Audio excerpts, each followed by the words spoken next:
All right, we'll give an update on where the gardens are at. So this is the spring garden. So you see lots of growth, everything is going well. So this is about a little over 2 months in. We started end of March and it's beginning of June here. So we're at the end of the spring. Carrots are growing. Interesting to see a couple of the varieties, 3 different varieties in here. This one isn't growing as much, or this one, it seems like the middle one is going. I think that's sugar snacks. The succession planting for that did not go as well. Seems like germination bad over there, and the growth really isn't there. But that's carrots. They're a little more finicky, picky to grow. Very good lettuce production so far. We have, this is Vulcan. This tastes very good. We tried Bib Lettuce this year. It not only started with a lot of disease, but it came out already pretty bitter. And you can see see some seeds in there already, so it's already bolting. So I'm just keeping it there just so as a weed cover right now, but another succession planting of lettuce will go there. More red. This is Red Fire. Both taste good. As the norm and the difficulty associated with growing broccoli, cauliflower. I don't even see any sort of cauliflower heads. I have all sorts of difficulty growing this. It's difficult to get them up and growing, and you see a lot of spaces where plants had already died, such as this. Having a very difficult time with ants this year. They seem to be biting off the stem. I can't seem to control them that much this year. So cauliflower, broccoli, for whatever reason, really struggle with. We have harvested some purple heads. That has worked. The green ones are slowly starting to come out, but it is getting quite warm, so we'll see how that works out. Unfortunately, these came at a time where we were going slow, and then our summer lettuce had to go somewhere. This has grown very well, so this is black seeded. It tastes very good, and you see that there's 2 lines. Very interesting to see that the planting happened at the same time, but the line that's on the interior close to the broccoli really benefited being very close to the broccoli and the cauliflower, and the ones on the outside did not grow as much. So as these things grew up higher, quicker, the back one's just not getting the sunlight that it needs to. So interesting to see that, but I tend to not intercrop. It's just easier for harvesting and doing stuff from that angle. So that's just the way it goes. Potatoes, everything is going well. They've been hilled up twice. We'll see how it goes. I do see some yellowing. Eventually we know that potatoes are ready once they die off. The varieties that are in there are some early, mid, and late, so between 70 and 100 days we should see some of the varieties start going down. I would say probably in the next couple of weeks we should see some of the early ones go down. Cabbages also have always difficulty growing them.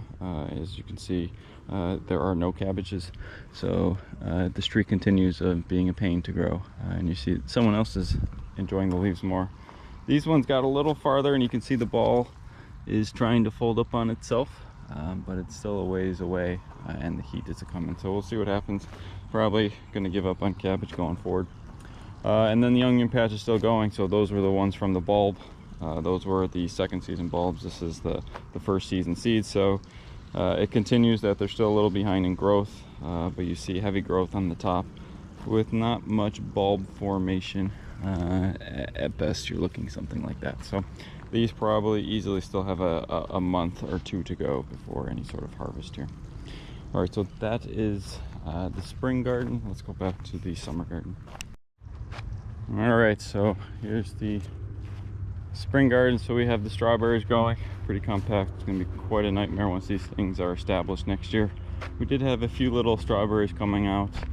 You can see there, kind of one little red one. Unfortunately, we're also going to be contending with rodents that are stealing these sorts of things. So first things first is getting everything established, and then figuring out some sort of rodent control at that point.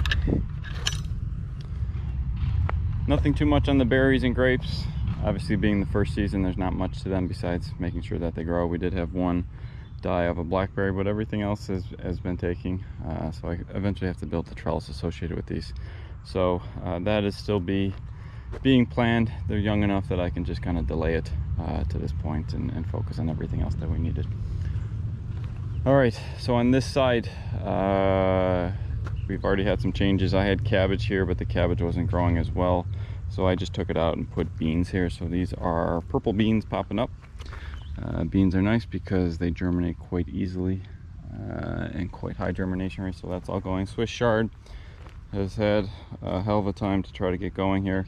It is going, it's pretty robust, but the ants have just really destroyed these sorts of things this year. I'm not quite sure why I'm having such a problem with ants when I've never had it before. Same thing goes with kale. All the patches that are missing something is because the ants took them down, and those that were strong enough early on that could get away from the ants are growing. So this is kale, everything is going here. Brussels sprouts, same thing, issues with all sorts of ants, but some of it's slowly going on. Brussels sprouts takes forever, which is why it's in the corner kind of away from everything, so this is months away before anything good. We had beets, spinach, radishes, and all sorts of lettuce here. Those had to be swapped out for a variety of different peppers. So these are just hot or sweet peppers, just different varieties that we're trying out this year, and we'll see how that goes. Peppers are a bit finicky in that they only really grow when the soil temperature is at a certain level, and as you can see, it's not at the level that it wants to be.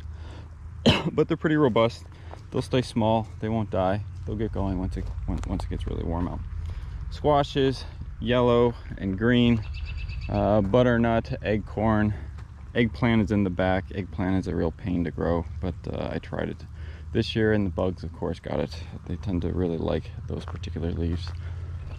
This kind of monstrosity is my bean trellis. We tried something else, but when you have an odd triangle and only beans left, that being pole beans, you have to get a bit imaginative in how you want to do this. So this is just essentially PVC pipe with rebar at the bottom, tied into a T-post into the ground. And we just bought some netting, nylon netting, nothing special to this. So it's eventually going to grow a canopy up and over and a little triangle in the middle, so I'll be able to get on the inside of that and pick all the pole beans that are going to be above. So there's about 200 plus pole beans seeds in here, so it's going to be quite a lot here. This is the corn patch, which is growing more grass than anything at the moment, but it'll go there. More green peppers. So the other ones were more exotic varieties. These are going to be your basic green peppers. So Vanguard from Harris Seeds, and Ninja is from Johnny Seeds. Nothing too particular about them. They're just certain hybrids that are more resistant to diseases, and so they handle out pretty well. The craziness right here with the cattle panels are going to be my attempt in using cattle panels to do tomato trellising. So pretty much all beef steaks here, so heirlooms, Cherokee Purple, Cherokee Carbon, Brandywines, Paul Robeson, Mortgage Lifter. So all these are here. We'll see how this goes.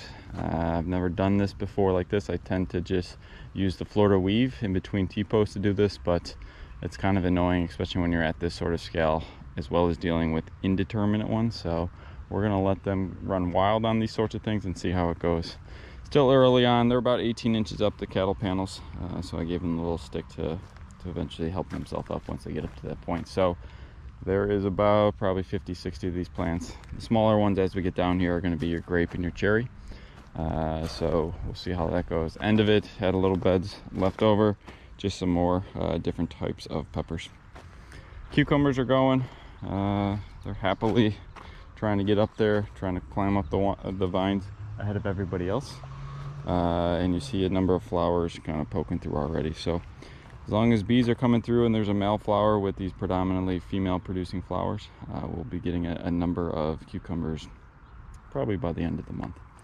So they're about 10% of the way, and by the end of the season they will certainly be all the way up to this 8-foot trellis.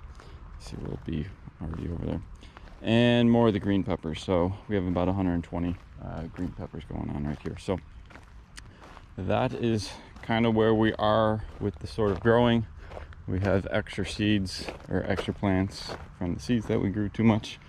Succession planting with the lettuce, and we already have the pumpkins going. So the spring garden will be mainly a pumpkin patch once we get up to that point. And just so everybody's aware, because people like to have greenhouses, but when you have greenhouses in the summer, this is a 90-degree day, very hot out. In the shade, you are at 112 degrees. So it's about 120, 130 degrees in this greenhouse right now, which means you can't grow anything. Everything is out of it. This will remain pretty bare until the fall, until we get going. So that's where we're at with the garden. Everything is cruising along. End of spring, early of the summer, and we're going to start really kicking it into high gear in the next couple of weeks or so. So we'll give an update in another couple more weeks.